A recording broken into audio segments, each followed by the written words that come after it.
Hey there guys, I had to go off property today to find this plant, but it's actually pretty common alongside of the roadways. When I drove to Nashville yesterday, I saw them everywhere right now. So I was really actually rather excited. I didn't realize they were as common as they are. This plant right in front of me is an elderberry plant. Let me tell you the identification on this plant. First of all, you have these clusters of flowers. I forget what they're called right now. Burls, burums, something like that. But clusters of flowers like this, and you see little individual flowers inside that cluster. Okay, next it has a compound leaf. What that means is off the main stem you have these stems with multiple leaves paired up along the stem ending in a leaf like that. This is a compound leaf structure. All right, in this particular compound leaf, the leaves are opposite. In other words, there are two right next to each other. And the leaves are toothed. See those teeth all along the edge? Toothed. Where these flowers are, those will turn into big clusters of elderberries around August.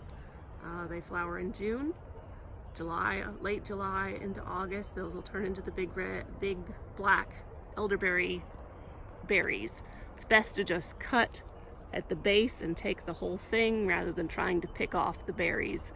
It's really time consuming to do that. That is your elderberry bush. There aren't really any lookalikes for this as long as you follow what I'm telling you here. That there are clusters of flowers, white flowers like this, compound leaf, opposite leaves, toothed leaves, and the flowers turn into black berries. This time of year is probably the easiest time to identify these because you see the big white flowers. Uses for elderberry: you can make a syrup with it. That's probably the most common use and what most of us know it for. It is an immune booster, good for colds, flu, all that kind of stuff. A lot of people take it during flu season. The flowers can also be batter fried and eaten. The flowers can be used to make an alcoholic beverage.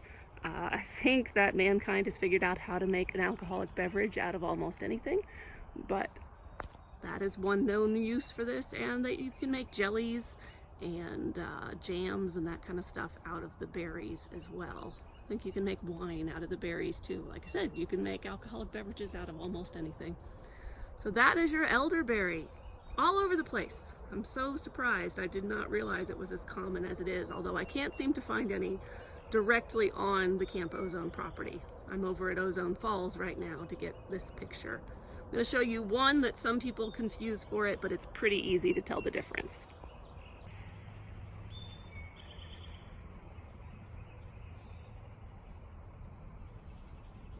So this is one plant you could conceivably mistake for elderberry, although they look very different if you know what you're looking for. The only similarity is that it also makes these big heads of white flowers. Okay, if you're familiar with this plant, this is Queen Anne's lace.